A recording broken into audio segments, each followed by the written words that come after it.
What is the cost of doing CFA in India? Come, let's take a piece of paper and pencil and start putting some numbers down. Okay. Now, to do CFA in India, सबसे पहले आपको CFA Institute के साथ sign up करना पड़ता है, for which you need to pay an enrollment fee. That enrollment fee value is $350. Having done that, then you need to pay the exam fee, and of course exam fees paid level wise. So there is, जब आप first level का exam दे रहे हो, you will pay the level 1 fees, then after followed by level 2 and level 3 fees. Okay. Now the CFA Institute has got two pathways. Now you can actually register for an exam very early in time, जिसको बोला जाता है early registration, and you can register for an exam within reasonable time, which is called as standard registration. So depending on when you register, उसके dates होते हैं.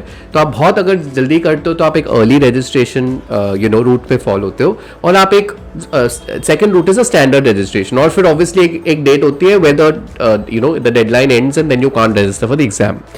Now CFA Institute of course आपको एक discounted price charge करता है if you are registering very early in time, which is in the early registration, and the fees is slightly expensive if you are doing it in the standard registration, and I'll tell you what this fees is.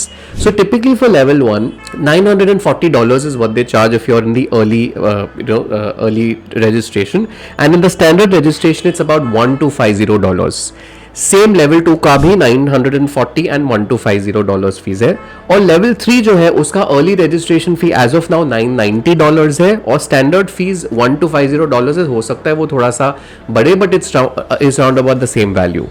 तो आप basically अगर enrolment फी लेते हैं which is like I said $350, और आप तीनों level के exam फी add करते हैं, तो अगर आप, मैं अज्यूम कर रहा हूँ कि आपके तीनों लेवल आपने अर्ली बर्ड में रजिस्टर किया हो एग्जाम्स के लिए, तो आपका टोटल वैल्यू आता है अबाउट $3,220 रफली. एंड अगर आपने तीनों एग्जाम्स जो है वो स्टैंडर्ड डेडलाइंस में अगर बुक करी है, तो आपका टोटल वैल्यू एनरोलमेंट फी को मिला के रफली आएगा $4,100. तो अपन समझ लेते हैं कि typically you will and up spending anywhere between $3,200 to let's say $4,100 or $4,200 towards your enrollment fee and the 3 exam fees. Okay, mind you, as of today the dollar rate is 83 rupees. तो आप इसको अगर multiply करते हैं तो रफली Indian rupee में anywhere between 2,60,000-65,000 to 3.5 lakh के बीच में फिगर आता है, depending on how you register for the exams.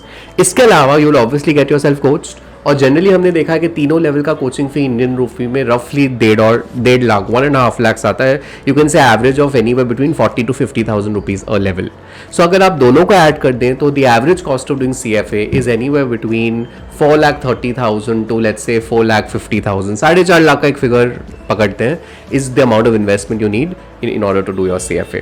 I hope this helps. अगर और कोई क्वेश्चंस है related to the cost of doing CFA या कैसे अपने आप को रजिस्टर करें एग्जाम्स के लिए, तो please write it in the comments and we will reach out to you. Now, having completed your 3 levels of CFA, I'm very sure you're curious to know what kind of work profiles can you work in, and most importantly, what kind of salaries can you expect. Now, we've got an entire video covered on this जो आपके screens पे flash हो रहा है. So please go and check that out, and I wish you an amazing journey ahead.